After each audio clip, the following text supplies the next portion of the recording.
Hi, we're going live, and ah, I am having to. I'm been up, as those of you that have been watching recently know, 24, almost 24/7, and we have a guest on our show, or we'll be having a guest on our show. Rich, um, and I'm going to be calling him here in just a minute. It's a little frustrating. I should have done this. I wasn't. Any rate, so we are gonna have some interesting topic. It'll be definitely worth your time to stay tuned, and so if you need to go grab a glass of water or something, you have time for that, because I'm gonna have to give him a call here, and make that do that. I oh, this has been very interesting. It's an interesting time. Things are changing, and on quite a few different levels. I think ultimately that YouTube is probably trying to do, for lack of a better word, ethnic cleansing. And what I'm referring to is getting rid of the poor guy. Not just the poor guy, but the middle class. You've got to look at the big picture, and I think they've got themselves into something that at the present time they're really wanting to get rid of, which is us. So it's a weeding out process, and that's what I'm trying to say. Okay, we're on. Any rate, I've been live for just about 30 seconds or a minute maybe, but we're on. And so I just mentioned that we're going to have a show on monetization, and I was just speaking about YouTube doing a weeding out. I believe in the big picture, like we kind of discussed a little bit about, and ultimately I think that's what they're trying to do. They're really trying to weed us out, because they know over time a few of us may stick around, but ultimately I think corporate wants to just take over, and get rid of us little peons. you know. So go ahead and take over. Go ahead and with the subject matter.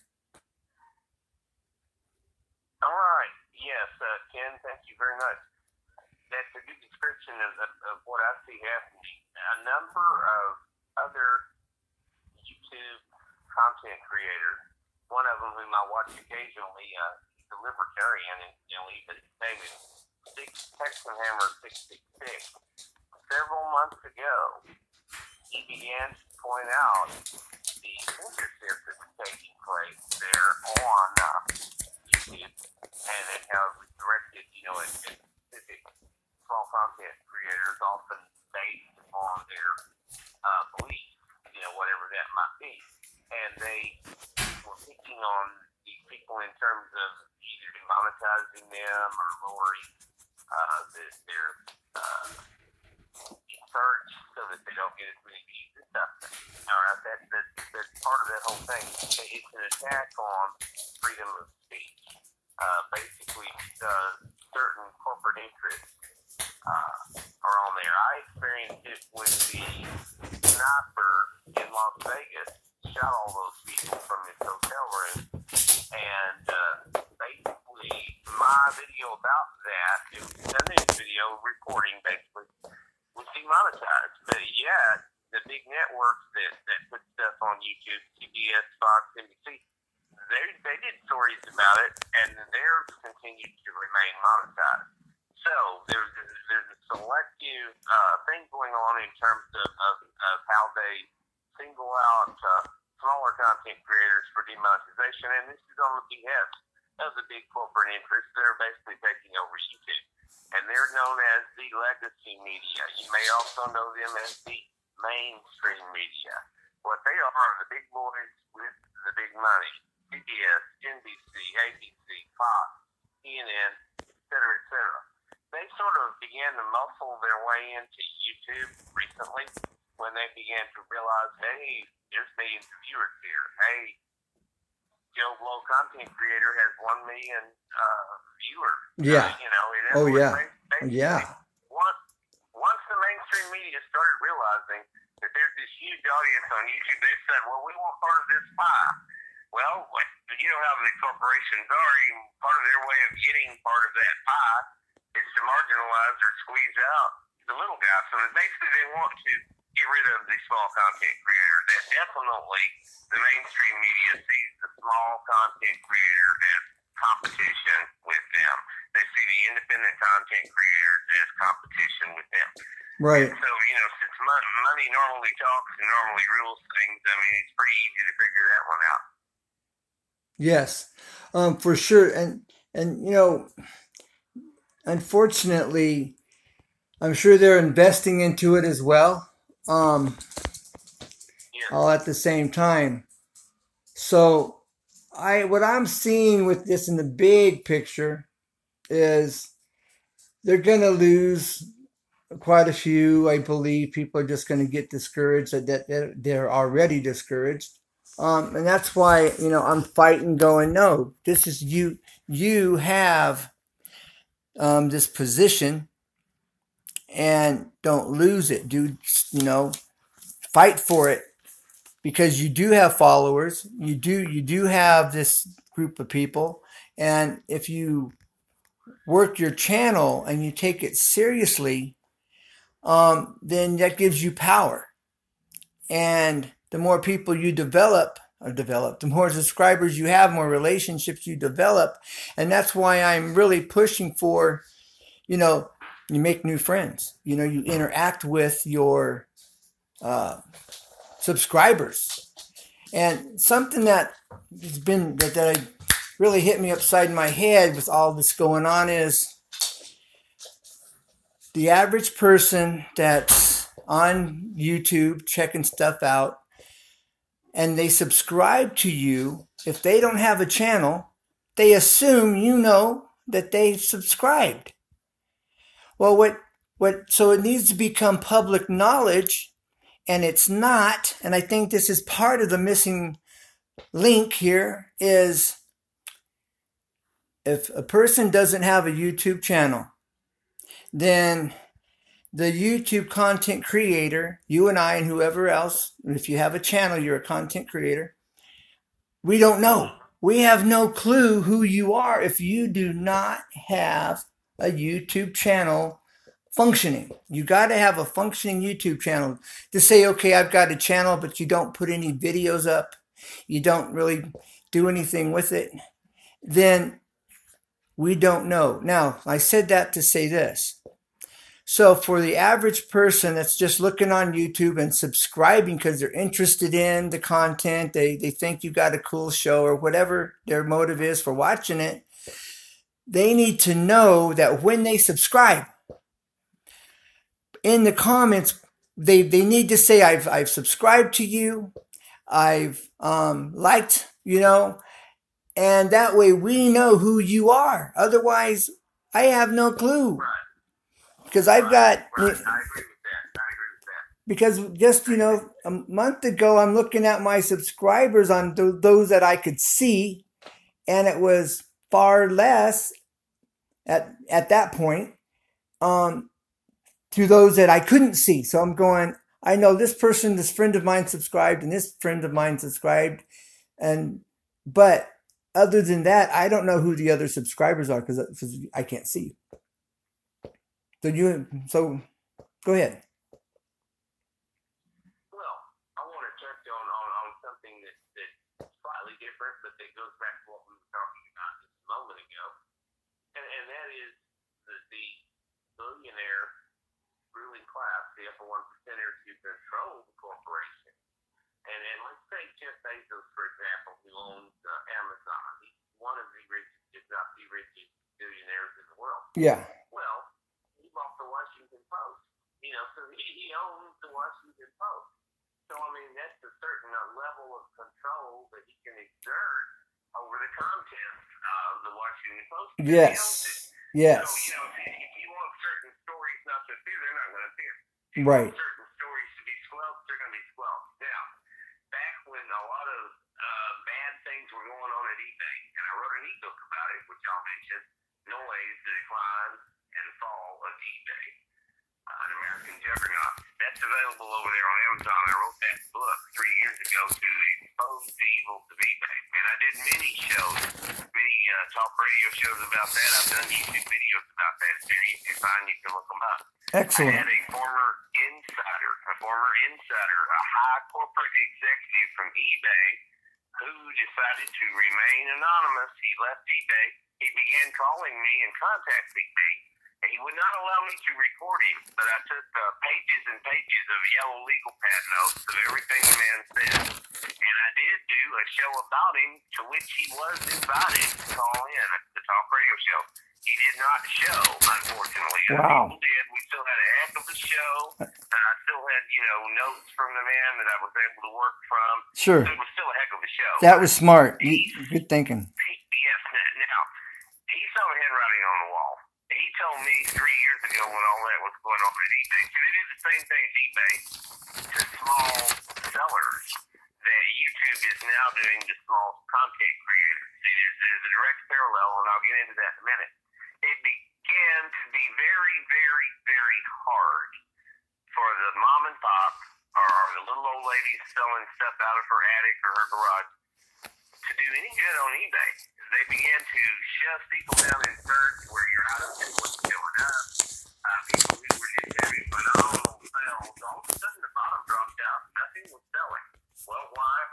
Because eBay had gone in there and had changed their algorithm to favor the big guys. At that same time, JCPenney, Sears, Kmart, the big boys had entered eBay. They had gone on there. Along with that, a bunch of the mass Chinese sellers, and we're going to get into that in a minute because it ties in with what you and I talked about cheap slave labor. Yeah. There are literally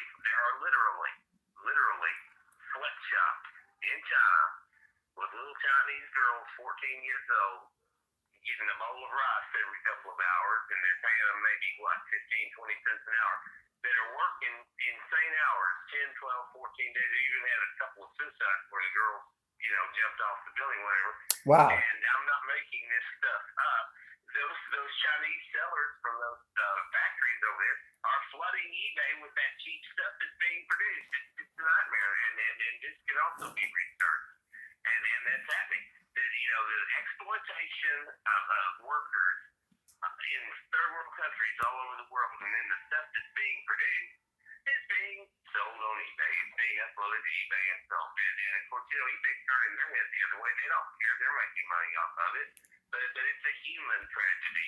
There's a human rights issue involved in this economic stuff. You know what I mean? Yes. And there's a human rights issue involved in the demonetization of the small YouTube content. Well, I think. So go ahead, Ken. Well, from what you're saying, from knowing that, that I had no knowledge of, with Amazon.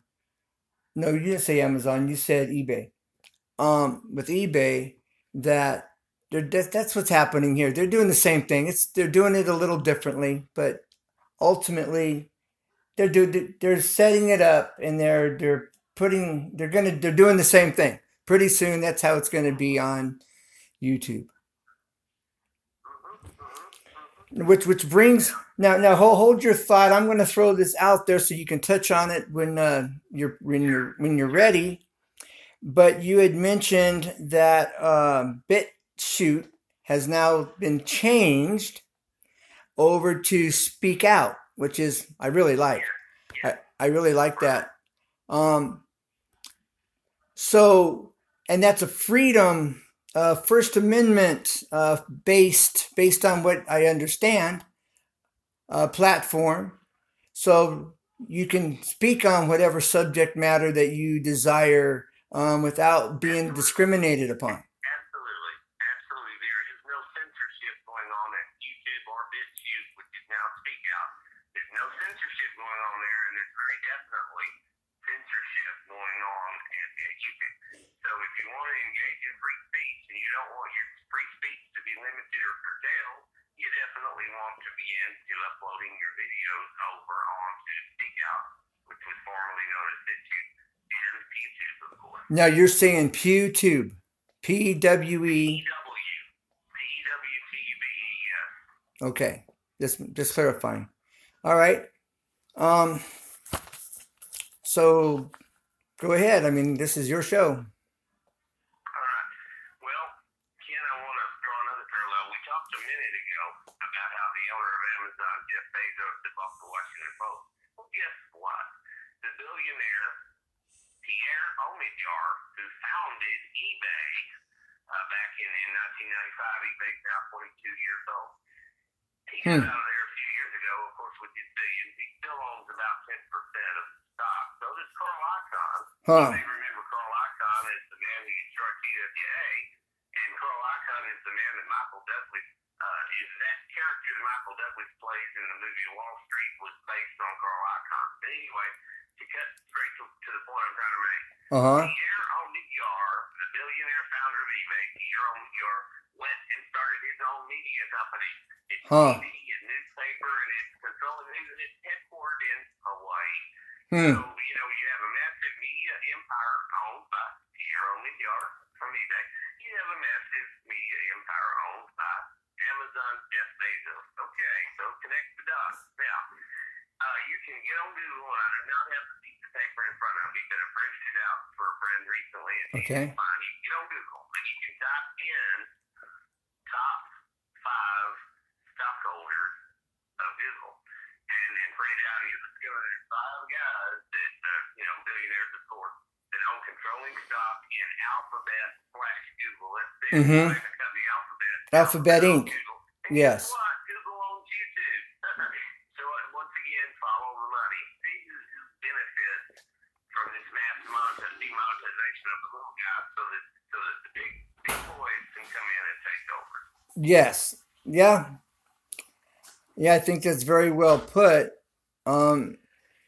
And I don't think the majority of the small creators, content creators on YouTube even have any clue of that in general.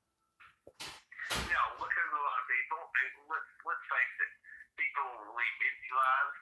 They have, many people don't read the newspaper, many people don't watch the news, many people don't connect the dots, and you have to be paying attention to what's going on and connect the dots. You have to read different articles on different websites. Go ahead and watch, your nightly news, and go ahead and use various sources for your news, definitely. But do your own independent research. If you want to know some stuff, get on the internet. Type in what you're trying to find out. It's all there. You can find out just about anything you want to. You can find out who owns what, who's in control of what. You can follow different political decisions. Something that most people are aware of and have been forever is that if a big corporation wants a certain law passed that will favor them or help them, what do? They donate to that congressman or that senator. Right. So, our senators and congressmen have always been on the take, always been bribed and Yes. paid by the big corporation. Yes. And again, who owns and controls the big corporation? The billionaire 1%ers. So, it's pretty much, in one sense, very obvious, very clear, and a no-brainer. But at the same time, a lot of people haven't made the connection. They haven't connected the dots, or I think they want to be in denial or disbelief. I saw a meme the other day, Ken, that you'll just absolutely love, and I'll try to find that meme. I posted it on some of my Facebook groups, but it said something like, "Give them beer, give them football, give them gambling, and we can do whatever we want to, while they're preoccupied." Pretty much the American public is that. Right. The American Yes. Bread and circuses. The ancient Romans called it bread and circuses. In other words, feed these people bread and let them watch the gladiators in the arena. That's what they're doing. The ruling elite is taking the American public and just keeping them distracted and occupied. And not only that, yes, very true, definitely, but not only that. If you think about now, I am not for this wage increase that's going on here in California. That is not a good thing. I don't want to pay $5 for a gallon of milk. I don't want to pay $3 for a gallon of milk. But my point is that they've got us working to just okay. If you own a house, you got to pay property taxes. And with all your other bills, you are chomping on the bit, working as hard as you can to live, try to have some enjoyment. And so you're so busy and so caught up, you don't have the time that it takes to do the research. And because when you're, because then you want to go out and relax. You want to enjoy life because you're working so hard. And so really, is it not that going back to Pharaoh, operating? Well, and the game is rigged that way. A friend of mine, he is now an assistant manager at a jewelry store in a mall, but for years he was assistant manager in retail clothing in other malls, in the Dallas Fort Worth area, the Metroplex in Dallas. He, worked in the fashion in the clothing industry. Yes. He'd get a good, nice assistant manager position or even manager position and just bust his butts off and just work insane, ungodly hours. So that the guy above him, would be off in Hawaii partying or vacationing or doing whatever. In other words, it's the guys immediately above you in the corporation that do so much better than you do. Right. And even when you reach the mid-management level, it's all these people above you, they get smaller and smaller that are living so much better than you are. They have a nicer car than you do and a better house. Mm-hmm. They don't have to worry about and then it's rigged. It's definitely, the game is rigged against the little guy moving up. And that's because in the 80s, there was something going on that came to an end. From about 1950 after World War II until the mid 80s, there literally was a meritocracy in this country. Mm-hmm. Anybody literally could start from anywhere, dirt poor, work their way up, and if you were smart and you were industrious and you went to work for a corporation, you got promoted, you went to school, got your degree, you got this job, you got that. People were upwardly mobile. Upward mobilization has basically ended. They're shutting it down. There's a war against the middle class. There's a war against the lower class. The elites don't want anybody else joining their millionaire club. They don't want to just get going up there and be part of what they're doing. And that's the sad state. So they can get away with meritocracy. Meritocracy is basically no longer exists. Okay, would you say that slowly? Because I'm hearing you, but I'm not catching the exact pronunciation of what you're saying. I'm sorry. Meritocracy. meritocracy. That is the idea that anyone through their merit, through their intelligence and their hard work and their know-how will be recognized and promoted. It's not like that anymore. It's not like that anymore. Well, except I see that happening here within the internet, far as the YouTube, except for these changes that are going on. So I think it does exist in this area, on this platform. It exists, and I think it's from what I'm aware of. It's just a lot harder to get there, a whole lot harder. Well, and I did kind of make a blanket generalized statement. It may be that within certain corporations and even within certain industries within this country, meritocracy exists to a greater extent than it does in others. Let me qualify my statements that way. Okay. Yeah, because that's why I became so excited and hopeful with YouTube, because I was seeing that this is happening right here. you can do that. It's still it's right here at our fingertips. Hard work and dedication, you know. No procrastination. You can't procrastinate. But if you're on top of what you're doing and you take it serious on this platform, you can be successful. You can make your million, or more. Exactly, Ken. Exactly, Ken. And think about this. When YouTube started 10 years ago, I think they started in 2007 or thereabouts, 11 years now, I guess. When they started, they democratized the ability of everyone, the average person, then to create a video, to upload it on the internet, to create your own show, create your own videos, create your own channel. This was a wonderful thing that Yes. for 75 years has been the exclusive domain of the TV companies in Hollywood. They opened the door up for everybody. They democratized, really, if you want to get to it, they democratized free speech in terms of you being able to spread your platform to thousands and thousands of people, Yes. And here we are now looking at what's happening, and it's sad to see. It is. The changes that they're making. It really is sad. It is. Now, I also like the idea it's something that they were making available on there here in YouTube, to us content creators. Once we reached a certain place, you could have, if you knew someone in China or India or Germany, they could take your content and put it into their language. And I thought that it was just phenomenal. I was right here at the point where I was getting ready to start doing that, finding more out about it to make that happen. But at this moment, with all this going on, it really took my focus off of going in that direction. So that's huge too, because that gives your content that much more a bigger platform and area. Now it's worldwide, not just United States, which is huge alone. The United States is but to go take it to that next level, that is huge.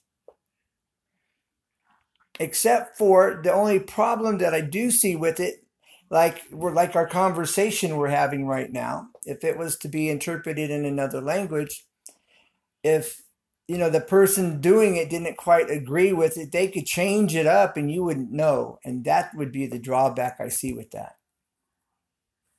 Yeah, and that's the drawback of all these big corporations. Now, see, with eBay, they keep changing their terms of service every few months. And so you might be just doing your best as a small seller on eBay, listing your items, shipping them on time, packaging them well, giving refunds if something broke in the mail or got lost, et cetera, et cetera, et cetera. And then they started, in order to get rid of the little guy, in order to eliminate the mom and pop, eBay started slapping 21-day holds on your PayPal funds. Now, this meant I could stumble to somebody in Alaska and I could ship them the same day the person paid for them. I could literally see the money in my PayPal account. I'd go to the post office. I'd have to pay for the package out of my own pocket to send those books to Alaska. The person would receive them. They'd get on eBay and leave wonderful, glowing feedback for what a great guy I was and how wonderful the books were. Right. I'd be sitting 3 weeks later still waiting for my money to be released. I didn't think that was legal. And I found some attorneys who said it wasn't legal, and I started the same kind of movement that you and I are involved in now. Okay. YouTube. I tried to launch a grassroots movement against eBay, and I got a lot of people involved. And I used something you and I haven't used yet. I'm going to tell you about it. Okay. I used something online called Topics, Topix. So remember this. Topics. Topix. Topics Forum. Okay. There's one in every single city. There's one in the city that you live in, California. The way this works, it's an online. It's more than an app. It's like a huge news feed or a blog. It's called a forum. And there are topics in there already. Anyone can go in there and can create a topic. And when you create that topic, you write a paragraph or two, and then other people come along and begin commenting. Oh. And most of these threads that I've started 5 pages, on topic. And I wasn't dumb. I didn't just confine myself to my city. I didn't just go on to the city I'm in. I put one in Fresno. I put one in Los Angeles. I put one in Dallas. I put one in Chicago, Detroit, New York. Well, if we were to get on you or me or anybody that wants to, or to hit topics tomorrow at TOPIA, and the title could be, why is YouTube demonetizing small content creators? And then just stop a paragraph or two, about all of this, about how unfair it is, whatever. They would immediately create mass media attention nationwide because a bunch of people get on topics in every town. Excellent, yeah. Literally hundreds of them. They get on there to see all these different topics. They get on there to comment. They get on there sometimes to argue with each other. You've seen threads where people will attack each other. Unfortunately, that's the reality. They do that. People get on there, somebody says something they don't like. So it turns into a name calling, unfortunately, thing. That's the sad part about those kind of things. Right. But not everybody behaves that way, and a lot of intelligent people will get into a thread, a topic discussion, and then talk about their own experiences with YouTube, or maybe they'll talk about their channel, or maybe they'll talk about different ways that people can work together against it. So I think that might be the next stage. The next stage might be, and I've mentioned in some of my videos, I've already mentioned blogs. Well, there's Tumblr, TUMBLR, and I do have a Tumblr. I do go in there and post stuff every day or two, usually links to my YouTube videos. Once again, increase viewers. Yes. But I also go in there sometimes and type a paragraph or two about whatever. Okay, WordPress. Many people are using WordPress. Yes, I'm familiar. Yes. Yes. One of my guests who was on a call-in talk show many months ago, her name is Jan Hollandy. She used to live out in Las Vegas. She recently moved to New Orleans. She wrote a book, 3 of them actually, 3 different books, about ghosts. She's into the ghost thing. Okay. She has those books for sale on Amazon. Mm-hmm. Well, she got on my show, she talked about them. Well, she has her own WordPress. And then since I'm on WordPress, every single day somebody goes in there and comments about her book. Oh, I loved it. I'm glad I bought it from you. This book is wonderful. Well, they ask her a question about ghosts or whatever. But anyway, that having been said, the WordPress can be used to promote anything. I use WordPress to promote my eBay book. Right now, anybody can go into WordPress and write articles about YouTube and what YouTube is doing in terms of demonetizing the small content creators. Yes, so that's another way, Tumblr, WordPress, both of them. Yes, I'm familiar. I actually have an old account on WordPress I haven't used for quite some time. Yeah, ready for some more fun? Yes. There's one called Blogger, Blogger, Blogger. And Blogger works very similarly to both Tumblr and WordPress. It also is a blog, and it's called Blogger, and I've got one of those too. And I post links to my YouTube video in it. And you can go in there, and anybody can sign up at Blogger. Anybody can create a blog. They can start talking about or writing, post links to their videos. Right. That is really good. Well, let's take this commercial break, and you can kind of go over some of your content there.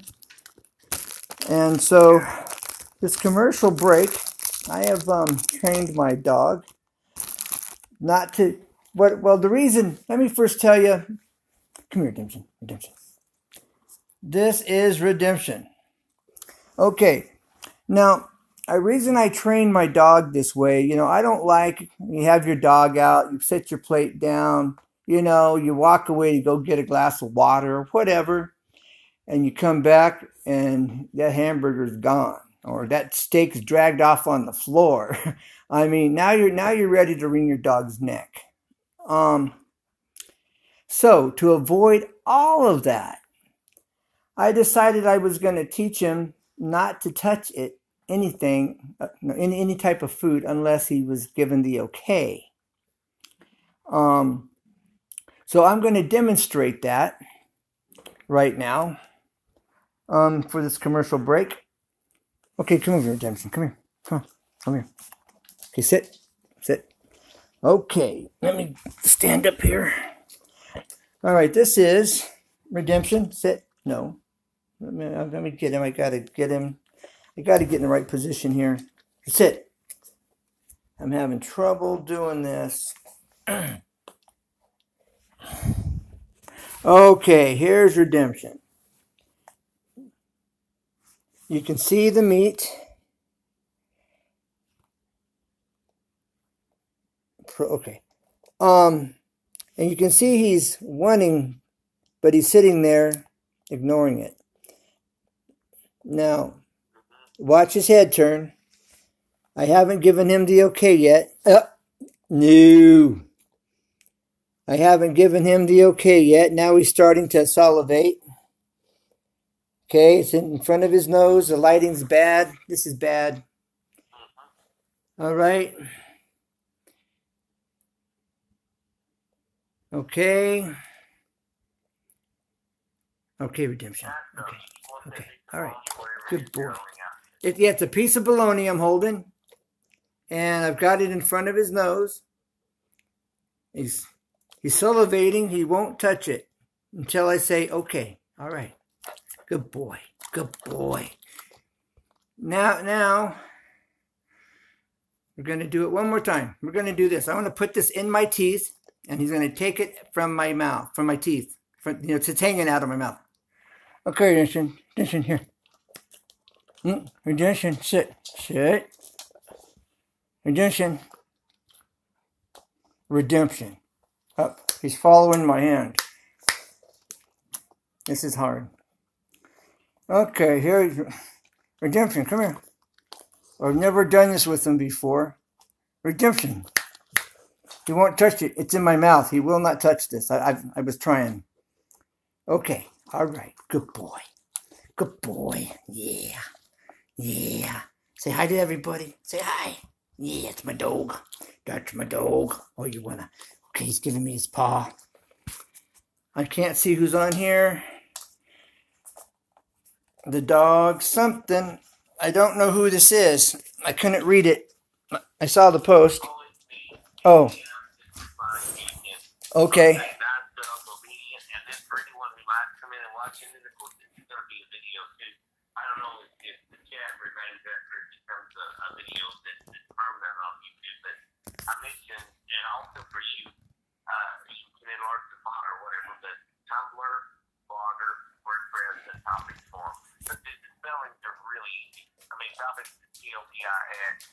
Is remember the X on the end for topic. And for Tumblr, just remember that Tumblr doesn't have an E in it. It's TUMBLR. And of course, I can send you links to all of those as well. But they're easy to Google and find and join. Okay. All right. Gosh, what a nice obedient dog, though. That is a nice dog. Yeah, I've never tried that. When I put it in my mouth and it was hanging out of this little strip was hanging from my teeth down my chin. He wouldn't touch it. He was looking at my hand. He paid no attention to that piece of meat. Ken, now this is what you call live television. That painting that's hanging behind you with the finger of God touching Adam, the creation, I think it's Leonardo da Vinci. I'm Michelangelo one.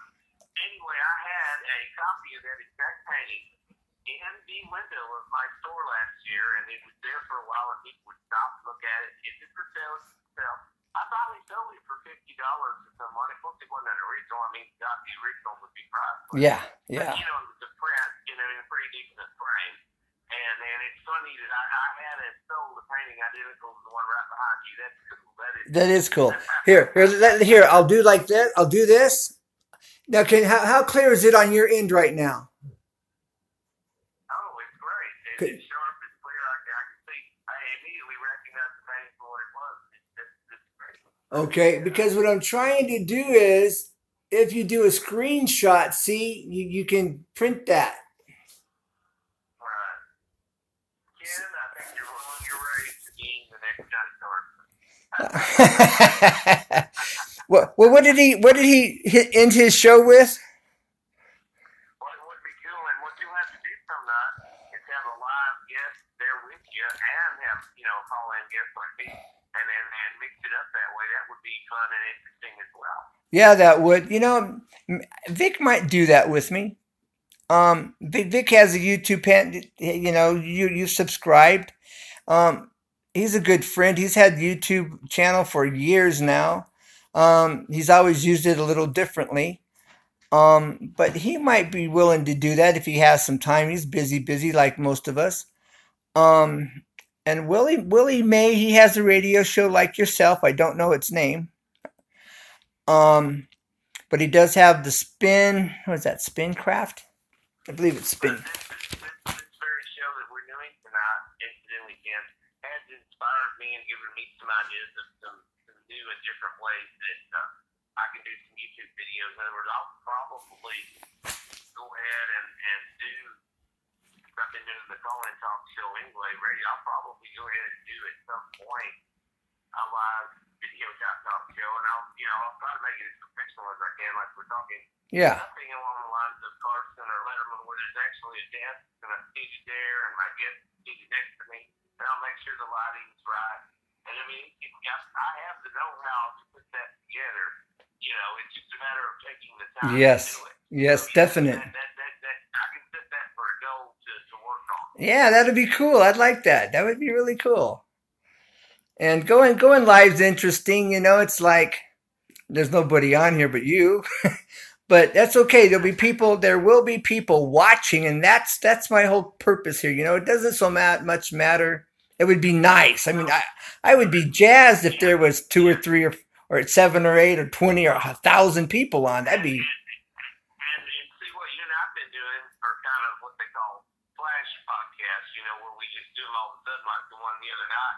Yes. From the parking lot, when you called me Sunday night, what I'm getting at is, like my show, I start on Wednesday or Thursday promoting it in the Facebook group and everywhere else, and I make, a little banner, like I send you and like you've seen, that basically says, it tells who the guest is going to be, and it tells what the topic's going to be. So like on my Saturday night show, I'll start on Wednesday or Thursday promoting it to try to get callers, so that usually by the time I air, there's 4, 5, 6, 7, 8 people that have already decided they're going to call in. And that makes for a very good show. And then however other many people listen but don't make it in or don't call in, they're there too. Some of them in the chat room, whatever. You can do this the same way with your live show. Like if you're going to do a live show on Saturday night or Right. Sunday or whenever, you start promoting it 2, 3, 4 days. Even promote it on your YouTube video. Make a YouTube saying, hey, we're going to do this show in 3 days. So-and-so is going to be the guest. We're going to talk about such and such. You can do little promo videos ahead of the show to kind of have teasers to kind of get people ready for the show. Okay. Yeah, I was just, thinking about that as we were talking here early on. I'm going, I need to promote this ahead of time. Last time we did our interview, See, I had mentioned it. Go ahead. Yeah. Theoretically, at least, Ken, if you had begun this morning or afternoon, of course you were sleeping, that's good. We all made our rest. But theoretically, at least, if you had promoted this earlier day, we might have like 2 more callers or whatever, Possibly, yeah. Handle in terms of the way you're set up, in terms of however many calls you can handle. Right. Dog, what is his name? This guy that has this name I can't pronounce that you subscribe to. He has a think tank. He has a think tank group that he said he started. And he said he'd send me a link. Think tanks are great. Think tanks are great. So something you might want to hit him up on. You know what I'm saying? Sure, absolutely. Okay, now, you give us the name slowly. Spell it out.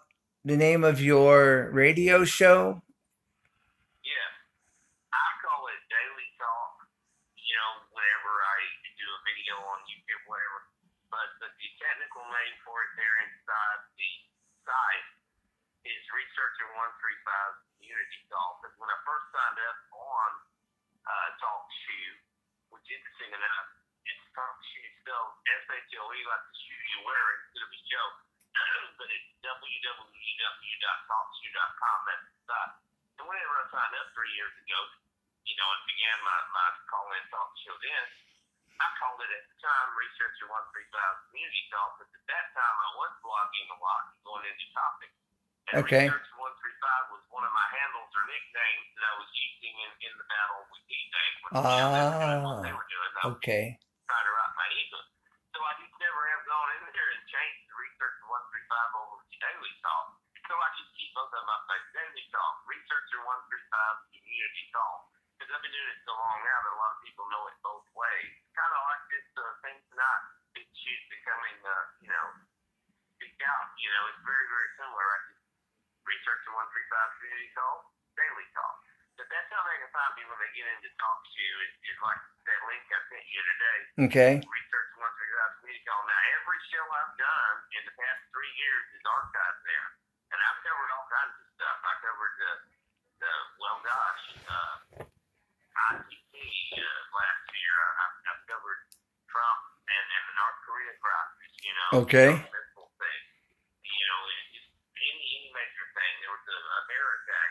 A girl that I knew on her way to Alaska was killed by a black bear up there in the Hot Springs, Oh. British Columbia. I did a show about that.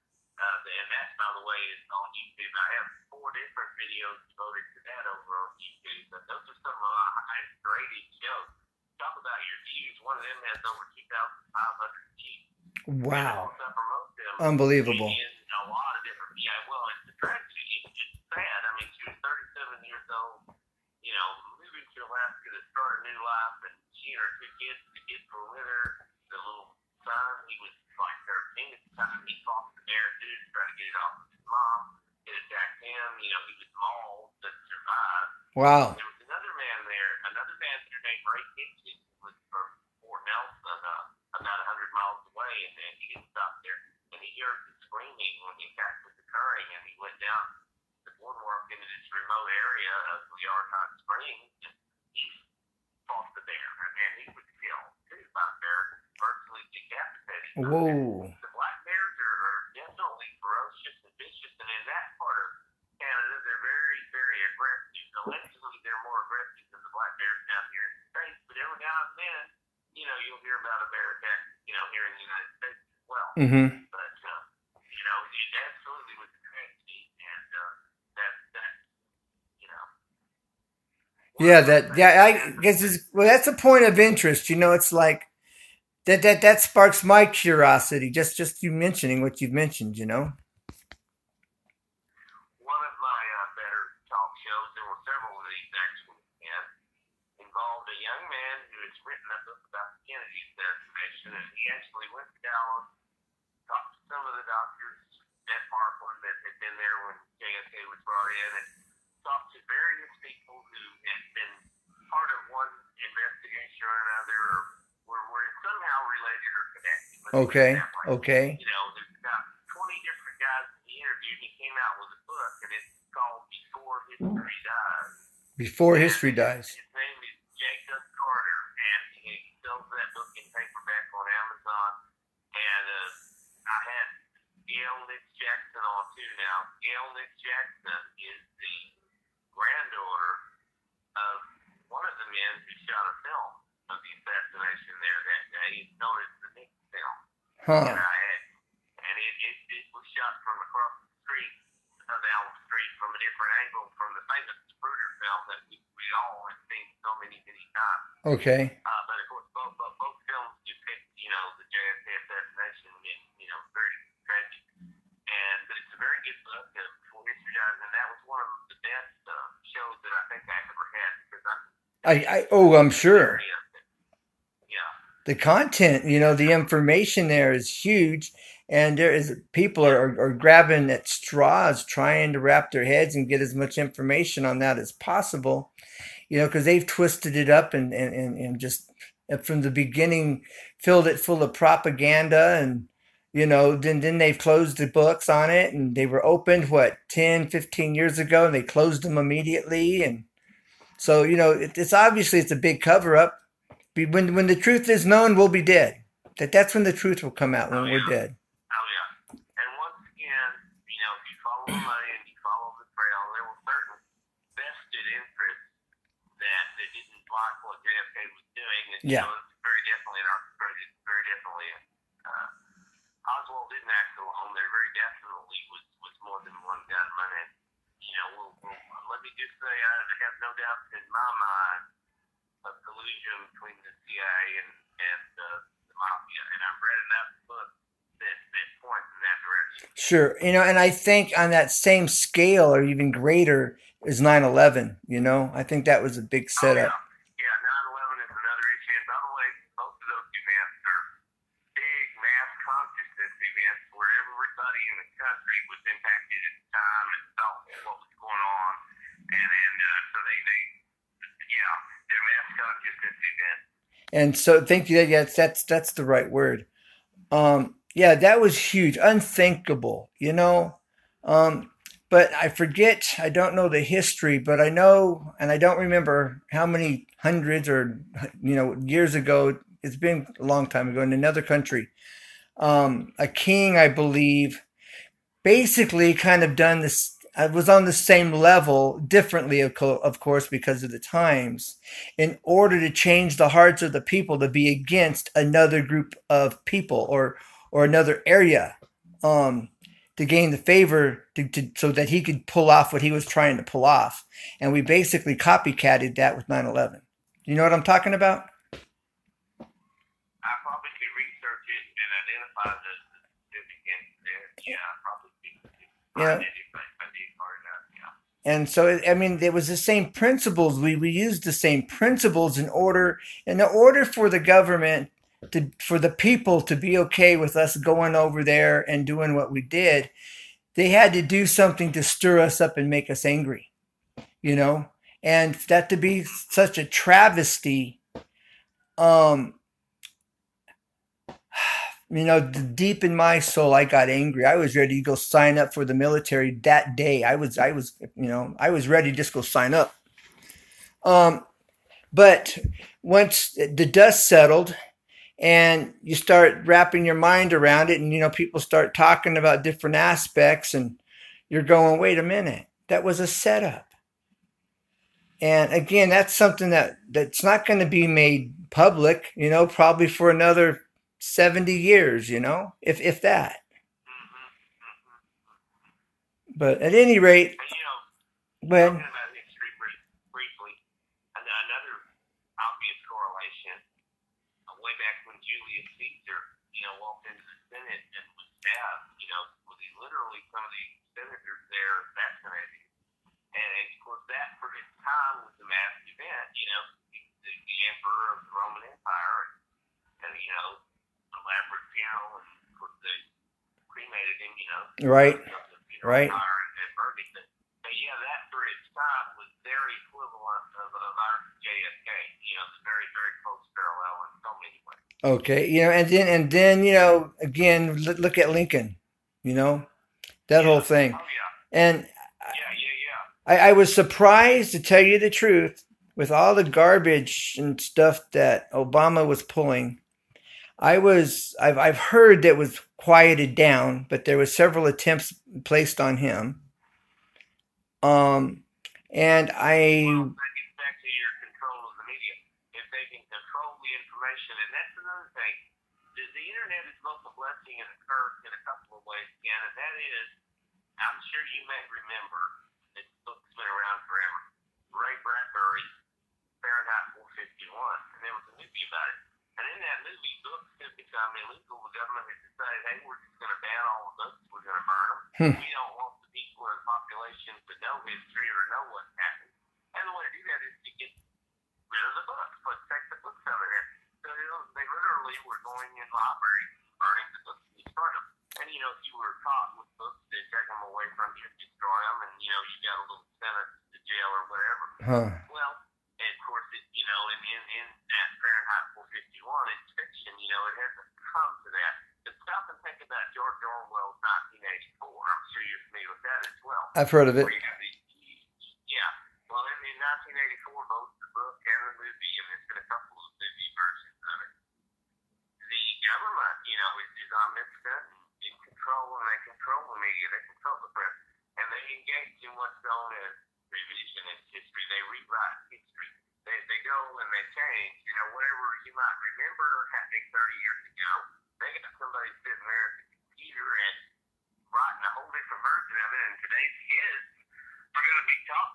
version, not the version that you and I learned, not what really happened. They're going to be taught what the government wants them to think happened. That's what's going on in 1984 in the book and the movie. And that's not too far from what could be done now. If they were to somehow gain a stranglehold over the information on the internet and decide that they don't want us to see certain things and that they want to spoon feed us information that they want us to have, Yes. it can be done. Well, that's what we don't need. We don't need big mega corporations controlling and owning the internet. Well, I'm wondering if these this FCC and the government allowed it. They allowed it. That was over Trump's head. The decision makers above Trump. The puppet masters. I believe were totally. Shadow government. Yes. Shadow government. That's what they're calling. And you and I talked about it earlier. It is the elite upper 1%er who behind the scenes control and manipulate because they have such vast resources. I mean, when you're in control of billions of dollars, you got the power. You can influence senators, congressmen, and even the president because you can work behind the scenes with your agenda that supports your wealth. And that's what these guys do. When you've got, the Fortune 500, when you've got just such a small number of companies and people in the world controlling, my God, that's why they call them 1%. 1% of the population controlling 80 or 90% of the resources. It's ridiculous. Right. I don't the exact figure out, but it's just insane the amount of wealth that is controlled by such a small number of people. It's insane. Yes. Yeah. It's unbelievable. And I guess that's where guys like you and I need to do the research and bring it and make it public. Because if we don't, nobody else is. And we're in a position to be motivated to make that public. Public awareness. Research. I mean, it's at our fingertips. Anything you want to know is at our fingertips. But how much of this is going to be altered behind the scenes? You do an article, and somebody else comes along and changes it up, or just removes it because they can. Right. Well, now, see, I ran into that when I was trying to expose eBay. I actually had somebody at Huffington Post, a reporter named Spencer Soper. And I don't know if he's still at Huffington Post, but he's still online. So I see his name every now and then. So he's working for somebody. Anyhow, he called me on the phone wanting to interview me about the whole eBay thing. Oh, wow. I had stirred up enough that I had somebody from Huffington Post call me. And we talked for about an hour. And he just swore up and down he was going to do an expose on eBay, and he was going to expose what I had told him and this and that and this and that. So about 3 or 4 days later, when the article comes out, it didn't resemble anything that I told him. He had just gone in there, or somebody did, and watered it down and altered it, and it was just a rubber stamp press piece that eBay themselves might have written. I was thinking about it. Well, you know what? Wow. The Huffington Post makes an awful lot of advertising revenue off of eBay. And some editor there said, Spencer, we can't go with this story, so we need you to go in there and write a fluff piece instead. Yes. That's not anti-eBay. Yes. And that's probably what happened. Well, they probably have stock in eBay. They don't want to lose their shares or whatever. I can just even envision in my mind some big corporate big shot over at eBay calling Huffington Post Possible. and saying, if y'all run with this story, we'll never advertise with you again or something like that. Maybe, yeah. That's definitely using their power. Love. Remember, money's not evil. It's the love of the money, and it's like, That's a good verse. and when is enough enough? I would think that these senators and congressmen are making such a nice, comfortable living, that you couldn't manipulate them with more money, because. Guess what? They don't have to worry about medical care. That's taken care of for them for the rest of their life. And they get this wonderful pension, too, for the rest of their life, the way I understand it. So, those guys, it's greed. It's pure greed, pure and simple. But when is enough enough? If I had their income, I would be fine. I'd be fine. But so for them to be able to be persuaded by it more, um, that's what I'm saying. It's the love of the money. You can't take it That's with what it you. is. You can't take it with you, and you're going to hurt your fellow man to have more. What kind of sense does that make? Are they even Well, thinking like that? You're going to hurt your fellow man to put more money in your pocket, and you can't even take it with you when you leave this world. it's a Jewish lady friend of mine who moved here from Los Angeles, by the way, Mm-hmm. and her husband was a big shot attorney. And I mean, her best friend that she used to run around with had $121 million in the bank. I mean, she used to traveling in those circles, Mm-hmm. and Okay. she still lives in a house that's about $250,000 house here, which of course I know in California it would be $1 million. But no, Oh, it would I probably mean, be a $2 or $3 million house. it would. And she moved here because of the lower property taxes, and I understand all that. Anyway, she's well set and well fixed, and she's highly political, and she's very agitated and upset about a lot of things. But one of the things she told me, she said out there in that circle of people that they ran with, Mm-hmm. some big guy would get a yacht, and this would make another guy want to go out and get a bigger, better yacht. And Yes, that's what's going on. competition. There was competition with the people over their yachts. I mean, come on. It's enough. When's enough enough, Yeah. right? Right. Right. Yeah. Unbelievable. That's a lifestyle I can't even really relate to. It would be nice, but I can't even relate to that, you know? Yeah, I mean, I'd be happy just to have a huge yacht that would actually would sink. You know what I mean? Yeah. Yeah. One that you could I wouldn't be restore. worried about trying to outdo the next guy. Yeah, exactly. Exactly. Yeah. So, all right. So is there we're right here at 12 o'clock at your time. Is there Ken, I anything? have thoroughly enjoyed this show. I want to thank you for having me on as your guest. Well, thank you for being here and for sharing. You have a lot of information, a lot of knowledge. And I have a feeling we're gonna do a lot of shows together over the course of time, and I think it's gonna be really good for both of us. yeah, yes, and I've enjoyed this immensely myself. This is and it's fun, and I really hope It is. people hear this and they're interested and they've been, it's been thought provoking. I really hope for those that listen to this, please comment. And if you remember, no matter who you're subscribing to here on YouTube, tell them you have subscribed to their channel. And make a comment about something within the video that you've watched. This is we got to reach out and touch someone, so to speak. What I mean is, it's not just electronics operating. We're real people, and let's make that connection. Right. Subscribers is good. It's great, but And let's. another thing that they can do, Ken, is to share this show and add it to playlists. That increases the views, which will help all of us out as small content creators. If they share it to social media, if they share this show in Facebook groups, and if they add it to their playlist here on YouTube, all of that increases your views. Yes. I'm glad you said that.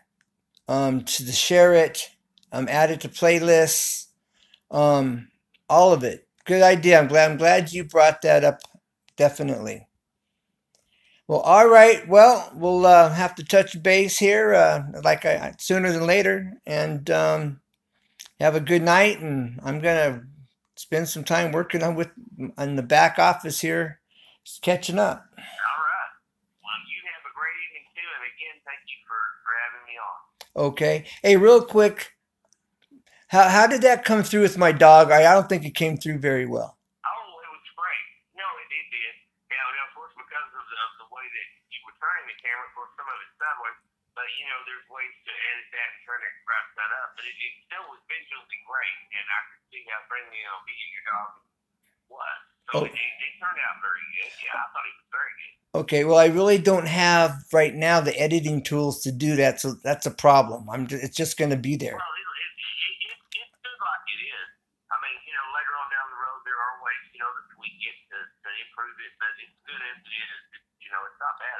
Okay. All right.